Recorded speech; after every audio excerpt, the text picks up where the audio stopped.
예, 반갑습니다. KGB 물류그룹 정초영 가맹거래사입니다.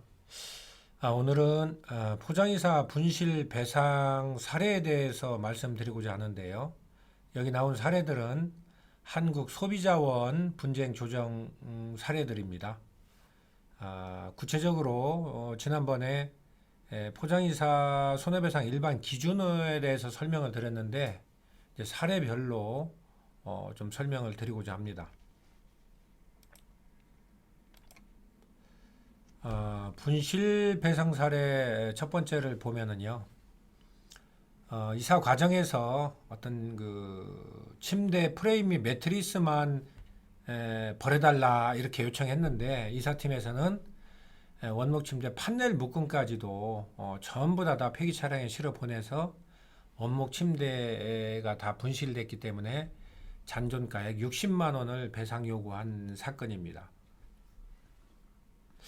이러한 그 고객의 요구에 대해서 소비자 분쟁 조정에서는 이사팀 과실로 분명히 그 배상 책임은 있지만 고객도 이사 현장에서 귀중품 보관이라든지 폐기물 요청 물품에 대한 선별 등 이사 과정을 관리하고 감독할 1차적인 책임이 있다라는 부분을 인정을 했고요.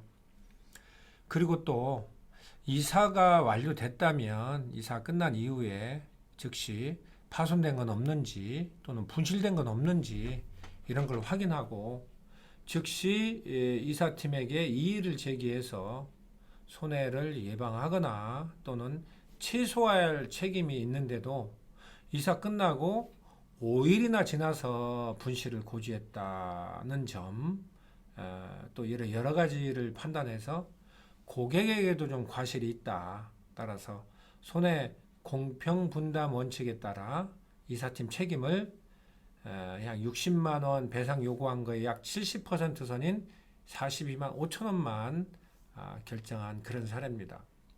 이 사례에서 보면은 이사 과정에서 버리는 물건이 뭔지 구분해주고 확인하는 것까지도 고객이 좀 관여할 의무가 있다라는 점, 그리고 이사가 끝나면 뭐 잊어버린 물건 없는지, 물론 그 물건이 굉장히 작거나 쉽게 눈에 안 띈다면 모르겠지만 이 사례에서는 그 침대 판넬이기 때문에 크기도 크고 눈에도 잘 띄는 건데 이걸 5일 동안이나 이야기를 하지 않음으로 인해서 고객에게도 이 손해가 확대된 책임이 있다 이렇게 본 거죠.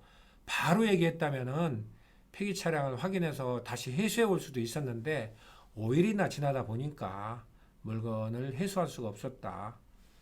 이런 부분에 있어서 고객분들도 이사하시면서 좀 참조하시면 되겠습니다. 두 번째 사례는요, 이제 이 고객께서 명품 구두하고 지갑을 잊어버렸다. 이렇게 해서 소비자원 분쟁 조정이 된 그런 사례인데, 분실 관련해서 상법상 손해배상 청구가 가능하려면 기본적으로는 이사팀의 고의 또는 과실이 있어야 된다. 또 고객이 어떤 분실했다고 하려면은 그 물건이 원래 있었던 건데 잊어버렸다라는 것에 대한 어떤 고객 스스로 좀 객관적인 입증이 가능해야 되고, 객관적인 입증을 하려면은 이 분실물이 견적 볼 때 있었던 물건이라고 견적서에 체크가 되어 있거나 아니면은 뭐 기타 입증이 돼야 되는 이런 부분이고, 또 설령 분실이 인정이 된다 하더라도 이 분실될 물품이 언제 구입을 했고 얼마에 구입했는지를 알아야 그 물건의 가액을 산출할 수 있기 때문에 이런 부분들이 알 수 없는 상황에서 이게 분실됐는지 안 됐는지 이 자체가 불분명한 상황에서는 어떻게 소비자원에서도 분쟁 조정할 수가 없다. 다만 이사팀에서는 뭐 객관적으로 증명은 안 되지만 본인이 이사를 한 고객이 피해를 봤다고 하니까 도의적 자원에서 약 10% 정도인 7만 원은 지급을 한 그런 사례입니다. 세 번째를 보시면은 이건 주방용 칼과 드릴, 은수저가 없어졌다. 이렇게 고객이 이야기한 부분인데 이 분실했다는 물건에 대한 계약서가 있는 거고요. 물건을 구매한 계약서 또는 영수증, 그 물건 구입 확인서 제시가 가능했고 또 이사 끝난 이후에 이거 없어졌다고 바로 이의를 제기도 했고 그 다음에 계약서를 통해 운송물 확인이 가능했다. 즉, 그 견적하고 계약할 때 거기에 그 주방용 칼이나 드릴이나 은수저 이런 것들이 체크가 돼 있었단 얘기죠. 물건이 원래 있었던 물건으로. 그렇기 때문에 이 물건들을 감가상각한 잔존 가치인 29만 원 전액을 배상하라는 결정이 있었습니다. 네 번째 사례는요, 여성 의류를 이제 분실한 경우인데, 이 경우도 이 여성 의류가 이사 화물로서 존재했는지 여부가 구체적으로 확인이 안 되고, 또 이 의류를 샀다고 하는 그 영수증이나 구매 확인서 기타 거래 내역을 확인할 수도 없기 때문에 이것도 배상 조정을 할 수가 없다. 이렇게 결정한 사례입니다.